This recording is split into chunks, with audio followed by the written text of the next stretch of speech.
Hi, welcome to EOGN Television and at a genealogy conference. This is RootsTech. We're in Salt Lake City. You're going to hear a noisy background. We're in the middle of the exhibit hall, and I think noise is perfect. It's indicative of the hubbub that's going on around here. I've been interviewing some industry leaders, and today I have one that I am especially delighted to talk with.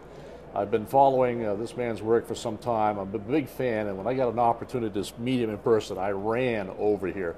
I'd like to introduce Brewster Kahle.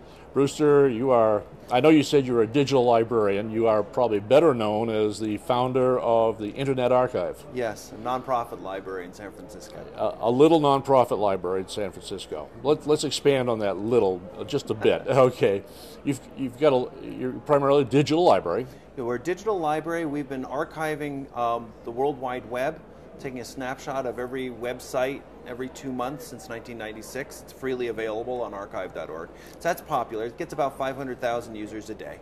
And that's important because the web is ephemeral. About every 100 days, a web page either is changed or is deleted. Mm-hmm. And so keeping up with the web is important. The next, we started archiving television, and then movies, music, and we've done a lot with books and a lot with genealogical materials.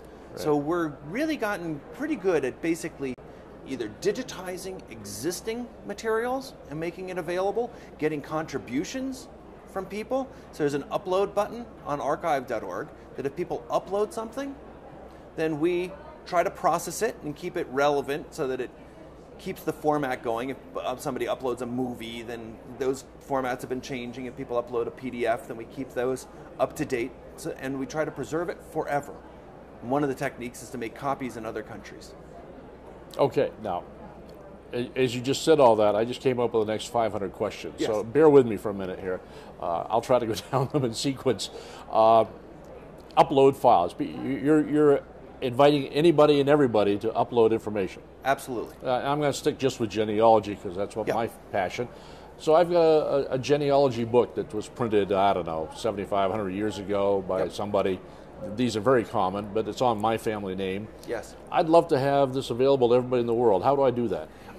You can either photograph it yourself and upload it, but it'll kind of come out pretty crufty.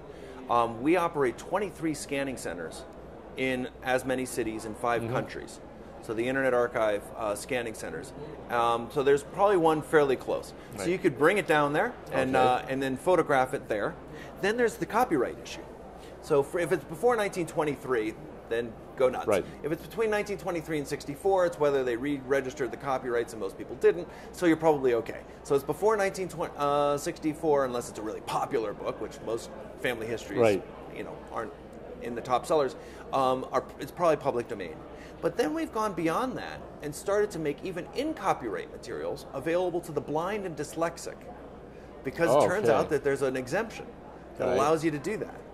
And then the next step is we're starting to lend books. So we're lending them one person at a time. And that's why would you do that? Why would you do that? It's sort of arbitrarily crippled.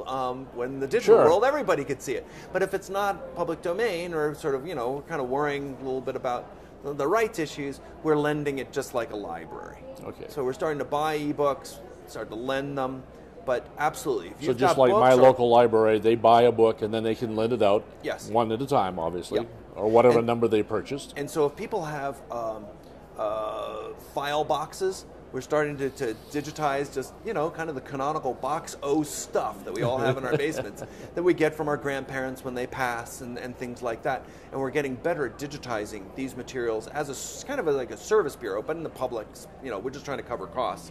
Or people are coming and volunteering a lot. Okay. So if people have time and effort, we're getting a bunch of volunteers in Indiana, the Allen County Public Library, the genealogists, and also at BYU, and in Boston, in New York, in San Francisco. We're getting volunteers everywhere. All right. And the cost for doing all this? The cost, if you want somebody else to do it, it costs about 10 cents a page. That's our cost. And if it's just a few things, we'll just do it. I mean, we're all interested in just trying to build a great library. So let's get not only books up, but let's also go for movies. So we can actually go and digitize the 8mm Super 8s. Movies? Home movies. Okay. Some of the cutting edge stuff right now is personal archives. and try to bring these up and alive and preserve them forever. So they're not just on a DVD that you're going to use for your anniversary and then it kind of you know, sits around. But how do you go and put it someplace that it'll be continually moved forward? You got to put enough search data so that people can find it, because it's going to be meshed in with a lot of other things. Oh, so putting in clues to help people find it later. But we'll try to keep it around, well, forever. Forever. There's always been this mantra, if you will, or this rumor that you shouldn't digitize things because digital doesn't last. You're telling me the exact opposite. Well, I think one of those problems is like, well, if it's not digital, if it's analog, it's not going to last. Okay. You say, well, if it's digital, it's not going to last. It's like, now what do we do? Right. And I think keep care of it and keep moving it forward, generation after generation, and make sure that it's in the hands of people that love it. Dark archives, I think, are the wrong idea. I think that the only way to keep things alive is by keeping them in use, keeping them such that people know about them and care. And so what we're doing with the digital to try to help is libraries are burned. That's what happens to us. And our library is no different. Hopefully it won't be soon, but it'll happen eventually. The Library of Congress is already burned once. Otherwise we'd have Thomas Jefferson's library. Right. But that got burned by the Brits. Right. And, well, we didn't do a great job of protecting Iraq's libraries. Anyway, it goes on and on and on like this. So we've made copies and put them in other countries under other jurisdictions. One copy is in the Library of Alexandria. And even though Egypt has gone under a set of turmoil now, there are people arm in arm in front of the library protecting it. That's what I think it actually takes, is to have people love and need these materials in the long term and us to work together. And so we've got a partial copy in Amsterdam, and we're talking with Iceland. There are other places that are interested in becoming long-term historical archive repositories. So once it's digital, you can replicate it to these others relatively easily.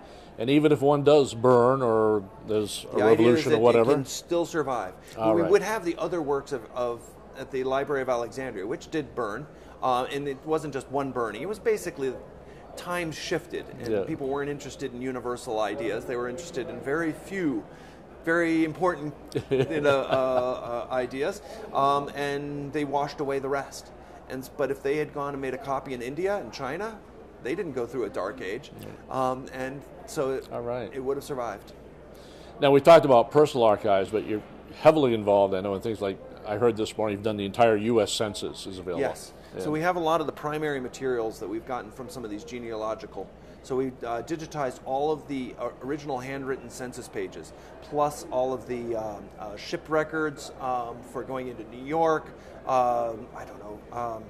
A lot of family history books out of Boston Public Library. A lot out of the Brigham Young collections.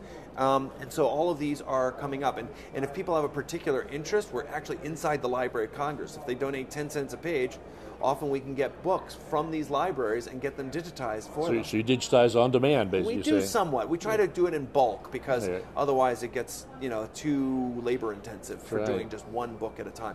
But yes, we're digitizing about 1,000 books every day, and we're really good at microfilm at this point. Right. And I'm going to go back to that cost again. The cost to use all of this? It's free. Free. I like that word. Public domain, download it, go nuts. Right. Unless there was original copyright problems with the original text, we don't put any new problems on top of things. Right. I'm going to ask you one more thing. I've used Internet Archive and I'm a big fan, but this morning, just a few minutes ago, you gave the keynote speech here at this conference, and you came up with several new things that I had not heard of before, but the thing that fascinated me, you've got bookmobiles out there, and you're not stocking books into these vans that are running around the United States and in third world countries. They're print-on-demand Print-on-demand books. You've got the hardware, the satellite dish on the roof of the van. Tell me. And satellite dish brings it down because you can find it on archive.org or openlibrary.org. Open Library is probably a better site for books. And you can download it and then print it, put a binding on it with a cover and a little spine and everything, and it's a paperback book. And it's a cost for a short book like Alice in Wonderland. It's $1 a book, and at $1 a book you can give books away. And that way, we've in India, Uganda, China, some of the first books these kids have ever owned are. And the idea that if you're a math whiz, to be able to get to the lectures of the newest math lectures from Harvard, or as the new books from Princeton University, this would be fabulous. You came up with one of the statistics that just blew me away. You were talking about, and you said several times, buck a book. That sticks in my mind. You said in a typical library there had been a study of what it costs to take a book off the shelf, return it, and put it back on the shelf. It's about $3. So it costs $3 to lend a book from the Harvard libraries, and it costs $1 a book to make one and give it away. So as long as it doesn't destroy a lot of trees, go and share your book around, but might as well. It's cheaper to give it away than it is to reshelve it in many cases. In many cases. Yeah. And of course, sometimes you want the original for some real reason, but often you just want access to the information. Now we're starting to see the one laptop per child program do very well. There are a couple million of those. In every kid in in Uruguay has a one laptop per child. These iPads and Kindles, and those are becoming more common. So we just have to keep moving it, make it available. Otherwise, we'll be forgotten. There's an old phrase called "information is king," and I think that's been around for years. But I think you and your organization are making it happen. We're trying to at least open up this kingdom and have it so that it's not just for the privileged few that can go to these libraries. Right. Let's make it available to anybody that ever wants it. I can see you have a passion for your work, and I think you're on the right path. It's terrific.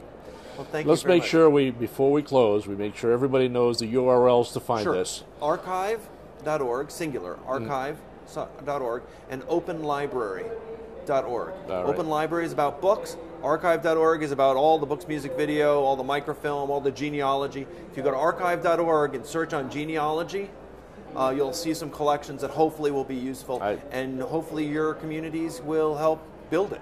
It's just one big group project. I hope you keep doing this forever. This is terrific. Thank you. I've been delighted to meet one of the industry heavies, if you will, a man who's a visionary and making things happen that many of us only dreamed of. Brewster Kahle, thank you very much for being with us today. Thank you. You're watching EOGN television, and I hope you've enjoyed this. We got a few more videos coming up.